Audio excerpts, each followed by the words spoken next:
Hello and welcome. आप सभी का दिल से स्वागत करता हूं मैं स्मार्ट इन्वेस्टिंग यूट्यूब चैनल पर, जहां आपको स्टॉक मार्केट की जुड़ी हुई हर एक अपडेट जो है आपको मिलती रहेगी। अगर आप इस चैनल पे नए हैं तो ज़रूर सब्सक्राइब कर ले और साथ ही साथ बेल आइकन को भी क्लिक कर ले, ताकि आपको आने वाली हर एक वो अपडेट, जैसे कि अभी Q1 की शुरुआत हुई है उसकी अपडेट्स हुई, IPO, जितने भी स्टॉक मार्केट रिलेटेड हैं वो आपके नोटिफिकेशन आपको मिलती रहे। अगर वीडियो अच्छी लगती है तो ज़रूर लाइक करें और शेयर करें अपने फ्रेंड्स एंड फैमिली को। कमेंट करें आपको कोई भी स्टॉक या किसी भी चीज़ की रिक्वायरमेंट या फिर नॉलेज ज़रूरत है तो अब हम लोग बात कर लेते हैं आज की वीडियो में। देखिए, Q1 आपको पता है कि जो 2026 की जो Q1 है वो अभी स्टार्ट हो चुकी है। ये एक्चुअल में स्टार्ट हुई थी 1 अप्रैल, जो है 1 अप्रैल 25 से लेके 30 जून जो 2025 है, यहाँ तक कि जो है हम लोग Q1 कहते हैं। तो अभी बहुत सारी कंपनीज जो है अपनी Q1 के रिजल्ट स्टार्ट कर दिए। जो इंडिया की जो लीडिंग कंपनी है, यूँ कह सकते हो IT सेक्टर की एक दिग्गज कंपनी है जो कि है TCS। उसकी रिकॉर्ड है कि हर साल वो हर क्वार्टर में सबसे पहली जो रिज़ल्ट है वो TCS ही प्रोवाइड करती है। तो इस बार भी इसी TCS ने ही ये स्टार्ट की है। तो अब हम लोग जान लेते हैं TCS के कुछ फाइनेंशियल रिपोर्ट्स। आपको पता है कि अगर आपको कोई भी रिजल्ट्स आपको जो लेना है या फिर रिक्वायरमेंट है, तो आपको BSE के वेबसाइट में आना पड़ता है। वहाँ पर जाके आपको क्या है कि कुछ अनाउंसमेंट्स होती है, उस अनाउंसमेंट्स में आपको Q1 के रिजल्ट्स जैसी मिल जाती है। सिंपली आपको ये जो PDF है इसमें आप क्लिक करोगे तो आपको PDF डाउनलोड हो जाएगी। और उसके बाद क्या है कि अब हम लोग पढ़ लेते हैं कि रिजल्ट्स एक्चुअल में क्या है। सबसे पहली बात आप यहाँ पर देख सकते हो, financial results for the quarter ended declaration of interim dividend. ये जून 30 की है, मतलब Q1 की है। और साथ ही साथ ये किसका है, TCS की है ये देखिए TCS की है। और इसमें सबसे बड़ी बात क्या है कि इंटरिम डिविडेंड दी गई है कितनी की, 11 रुपीज़ की। तो 11 रुपये की इंटरिम डिविडेंड ये बहुत ही बेहतर है। इसमें कोई शेयर होल्डर्स की कोई अप्रूवल नहीं, आपको तुरंत आपके अकाउंट में मिल जाएगी। और कब तक मिलेगी, अगर आपके पास शेयर रहती है तो अगस्त 4 2025 को आपको मिल जाएगी ये डिविडेंड। ठीक है, तो अब ये तो हो गई डिविडेंड के बाद। अब हम लोग फाइनेंशियल्स देख लेते हैं, बट उससे पहले हम लोग ये देख लेते हैं कि TCS एक्चुअल बहुत बड़ी कंपनी है, राइट। तो इसकी बहुत सारी सब्सिडीज होती हैं। तो जैसे कि यहाँ पर आप देख सकते हो अमेरिका की है, ये अफ्रीका की, तो बहुत सारी जगह है। आप अगर चाहे तो इसकी जो कॉन कॉल हुई थी ना, कॉन्फ्रेंस कॉल, उसकी और या फिर पूरी डिटेल में दी गई है। आप ये सारे रिपोर्ट्स अगर आप पढ़ोगे तो आपको समझ में आ जाएगी। ठीक है, तो अब हम लोग फिनेंशियल्स पे चलते हैं। फिनेंशियल में सिंपली देखिए यहाँ पर ये है कंसोलिडेटेड, जो कंसोलिडेटेड फाइनेंशियल रिजल्ट्स है उस पर हम लोग देखते हैं। सबसे पहले देखते हैं रेवेन्यू फ्रॉम ऑपरेशंस। देखिए ये है जून क्वार्टर, और ये हम लोग कंपेयर करेंगे पिछले साल की जो जून क्वार्टर है उससे।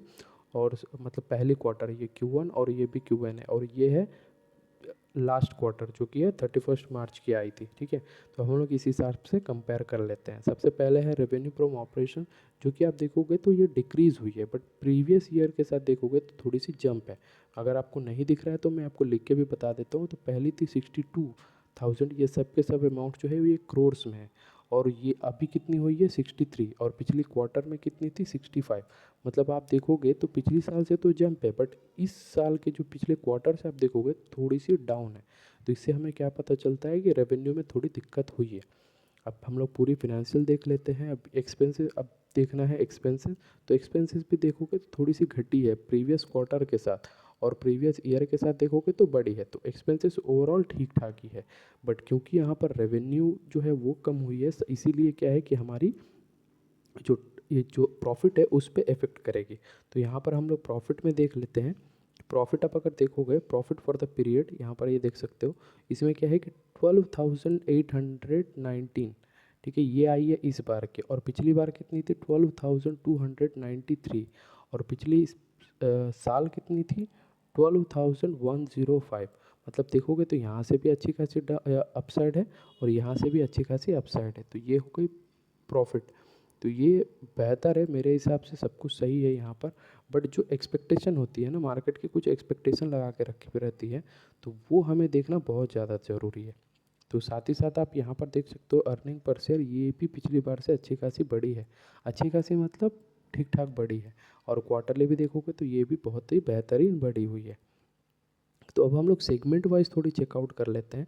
जैसे सेगमेंट में देखोगे तो सबसे ज़्यादा जो हम लोग देखे हैं ना, ये जो 63,433, इसमें सबसे ज़्यादा इफेक्ट किसने किए। देखिए यहाँ पर देखिए, 24,000 ये भी सही है, बैंकिंग एंड फाइनेंस में भी सही है, मैन्युफैक्चर भी सही है, कंज्यूमर बिजनेस भी सही है। जो कम्युनिकेशन एंड मीडिया टेक्नोलॉजी है ना, इसमें आप देख सकते हो पिछली बार जो क्वार्टर में थी वो 11,000 के आसपास थी, बट इस साल देखोगे तो आप 9,500, मतलब यहीं पर आपको ऑलमोस्ट 2-2,500 की कमी हो गई है। तो ये थोड़ी सी दिक्कत बात है, ठीक है। और बाकी सब देखोगे इसकी जो कम्युनिकेशन एंड मीडिया के सेगमेंट की जो एक्सपेंसेस, ये आप देख सकते हो यहाँ पर, तो ये भी आप देखोगे तो ये भी बड़ी है। सेगमेंट रिजल्ट रेवेन्यू तो है आपकी घटी है, और इसकी जो रिजल्ट है वो क्या है कि बड़ी है, तो ये थोड़ी दिक्कत है। तो ये आपको समझ में आ गया होगा कि कहाँ पर किसके कारण ये जो प्रॉफिट है या फिर यूँ कह सकते हो रेवेन्यू वो इफेक्ट हुई है, वो अब हमें पता चल गया है। तो अब इसके साथ हम लोग को क्या जजमेंट देना है? जो जजमेंट देना है, देखिए रिजल्ट तो आई थी 10 जून को, और आपको पता है कि 11 जून को मार्केट ओपन थी। तो मार्केट ने तो अपनी रिजल्ट यहाँ पर दिखा दी, कैसे? 3.47% की डाउन करके। तो अभी हम लोग को क्या करना है? डरना है? डर के भाग जाना है? नहीं, हम लोग है लॉन्ग टर्म इन्वेस्टर। तो लॉन्ग टर्म इन्वेस्टर क्या है कि ये जो साल में 4 बार ये जो क्यू की रिजल्ट्स आती है ना, क्वार्टरली रिजल्ट्स आती है, इसे एनालाइज करना है, इसे एनालाइज करना है, और आपकी जो इन्वेस्टमेंट है वो आपको बेहतरीन से मेंटेन करके रखना है। अगर कंपनी आपको रिजल्ट ख़राब देती है तो जाहिर सी बात है हम लोग छोड़ के चले जाएंगे, बट हम लोग क्या पहले क्वार्टर में ही चले जाएंगे? बिल्कुल नहीं, हम लोग एटलीस्ट 3 से 4 क्वार्टर, यानी पूरा की पूरी एक फिनेंशियल ईयर हम लोग चेक करेंगे, उसके बाद हम लोग वहाँ से निकल जाएंगे। तो ये मेरी लॉजिक है, या ये मेरी पॉलिसी है। आपके कुछ और हो सकते हैं, तो आप उसके हिसाब से आप लोग अपना डिसीजन ले सकते हैं। अब हम लोग देख लेते हैं टीसीएस के कुछ फाइनेंशियल, जैसे कि इसके मार्केट कैपिटलाइजेशन देख सकते हो 11 लाख करोड़ की है। तो ये सबसे बड़ी आईटी कंपनी है इंडिया में। और यहाँ पर आप देख सकते हो स्टॉक पी जो है वो 24 के आसपास है, और डिविडेंड ये जो है अच्छी खासी देती है, 1% या 2% के आसपास ये अपनी डिविडेंड प्रोवाइड करती है, जो कि बहुत ही बेहतर है। और आप अपना यहाँ पर देख सकते हो ROCE देख सकते हो, ROE देख सकते हो, सारी फिनेंशियल बहुत ही बेहतर है। कि आगे हम लोग बढ़ते हैं, इसकी जो पीयर कंपनीज है, जैसे कि इसी सेगमेंट में जो काम करती हैं, जैसे कि टीसीएस की जो साथ ही साथ जो इन्फोसिस है, इन्फोसिस देखोगे तो इसकी 50% के आसपास है। 50% तो नहीं है, ऑलमोस्ट 40% के आसपास है, बट उससे छोटी है।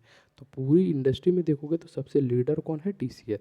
अगर इसकी रिजल्ट्स ऐसी आई है जो एक्सपेक्टेशन को मीट नहीं कर रही है, जिसके चलते क्या है कि 3.5% के आसपास स्टॉक डाउन चली गई, तो अब हम लोग देख सकते हैं इन सारे स्टॉक के ऊपर क्या रिजल्ट्स हो, मतलब क्या इफेक्ट हो सकता है।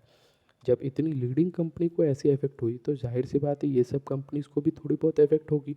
तो उसकी जब रिजल्ट्स प्रोड्यूस होगी, जब हम लोग रिजल्ट्स पढ़ेंगे, तब हमें पता चल जाएगा कि एक्चुअल में पूरी की पूरी आईटी सेक्टर में ये प्रॉब्लम है, या फिर सिर्फ और सिर्फ ये टीसीएस स्टॉक में है। तो इसके चलते हमें पता चल जाएगा कि स्टॉक में बना रहना है या फिर यहाँ से निकलना है।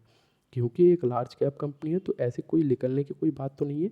ये सब जो है ब्लू चिप कंपनीज होती है। ब्लू चिप कंपनीज क्या है कि आपको लॉन्ग टर्म, मतलब 5 साल में आपके जो पैसे हैं वो डबल कर देती हैं। तो ये हम लोग ध्यान रखना है हमेशा। ये तो हो गई। अब यहाँ पर आप देख सकते हो स्टॉक की जो CAGR है, रिटर्न्स की देख सकते हो, तो एक साल में ये घटी है। एक साल में हमारी मार्केट भी क्या है, सितंबर के आसपास में निफ्टी भी देखिएगा टॉप में थी, और वो घट के 22,000 के आसपास आई, फिर अभी रिकवर कर रही है और 25,000 के आसपास अपनी मेंटेन की हुई। तो अभी ये स्टॉक भी देखोगे तो आप इसी 22% नेगेटिव में है। बट हमें क्या देखना है? Return on equity. हम लोग इक्विटी में इन्वेस्ट करते हैं, तो उसके बेसिस पे हमें रिटर्न कितनी मिलती है। तो आप अब देखोगे हर साल एक ही मेंटेन की हुई है, 10 ईयर्स में 40% ये मेंटेन की हुई है। तो ये सबसे बेहतर पॉइंट है मेरे हिसाब से। बाकी आपको जो अच्छा लगे वो आप कर सकते हो। तो अब हम लोग देख लेते हैं प्रमोटर्स के बारे में। तो प्रमोटर आप देखोगे तो प्रमोटर तो कांस्टेंट है, बने हुए हैं। FIIs देखिए अपनी थोड़ी सी स्टेक यहाँ पर घटाई हुई है, बट DIS देखिए बहुत ही भयंकरली यहाँ पर परचेस कर रही है। और पब्लिक देखोगे तो पब्लिक भी 0.03% घटाई है। तो इससे हमें क्या पता चलता है कि यहाँ पर जो स्ट्रॉन्ग, जो बड़े लोगों के हाथ में अच्छी खासी यहाँ पर शेयर्स पड़े हुए हैं, मतलब ऑलमोस्ट देखा जाए तो 95% जो है वो इनके पास है। तो ये एक तरफ से बहुत ही बेहतर पॉइंट है। ठीक है, तो अब हम लोग ये सारी चीज़ें हम लोग देख लिए। तो इस वीडियो में हम लोग सिर्फ इतना ही रखते हैं। आशा करते हैं कि आपको ये सारी चीज़ें समझ में आ गई है। हम लोगों ने फिनेंशियल्स भी देख लिए सारी चीज़ें। अब हम लोग को इस वीडियो के साथ हमने कंक्लूज़न क्या देना है? कंक्लूज़न में सिर्फ मैं इतना ही कहना चाहता हूँ कि स्टॉक जो है वो बहुत ही बेहतर है। रिजल्ट्स भी जो है वो अच्छी खासी आई है, मतलब प्रॉफिट में ही आई है। बट जो मार्केट की जो एक्सपेक्टेशन होती है ना, वो एक्सपेक्टेशन को ये मीट नहीं कर पाई। तो अब हम लोग को क्या करना है, स्टॉक की जो अगली जो पूरी की पूरी सेक्टर है, सेक्टर में आप देखोगे इन्फोसिस है, HCL टेक है, LTI माइंट्री है, बहुत सारी और कंपनीज है। तो हमें उसे भी ध्यान देना है। अगर वो सारी में ही यही ऐसे ही डिक्रीज़ हुई है, प्रॉफिट थोड़ी सी बड़ी है बट एक्सपेक्टेशन को मीट नहीं कर पा रही है, तब हम लोग देख लेंगे कि ये सेक्टरल प्रॉब्लम है। तो क्या है कि हम लोग इस स्टॉक में भी बने रह सकते हैं। बट अगर सब में ही अच्छा है, सिर्फ TCS में ही गलत है, प्रॉब्लम है, तो हम लोग को इसके बारे में सोचना ज़रूरी है। और आने वाले जो 3 क्वार्टर है वो भी हम लोग देखेंगे। अगर पूरे 1 साल तक रिजल्ट जो है बहुत ही ख़राब आ रही है, तो हम लोग यहाँ से निकल लेंगे। तो ये इस वीडियो में सिर्फ इतना ही कहना था। अगर आप इस चैनल पर नए हैं तो ज़रूर सब्सक्राइब कर लें स्मार्ट इन्वेस्टिंग को, और साथ ही साथ बेल आइकन को भी क्लिक कर लीजिएगा। और वीडियो अगर आपको अच्छी लगी है तो आप ज़रूर लाइक करके शेयर कर सकते हैं अपने फ्रेंड्स एंड फैमिली को। आप कमेंट करके बताइए कि आपको कौन सी वीडियो में आपको, या फिर कौन सी स्टॉक के बारे में आपको और इन्फॉर्मेशन चाहिए। मिलते हैं अगले वीडियो में, तब तक के लिए जय हिंद।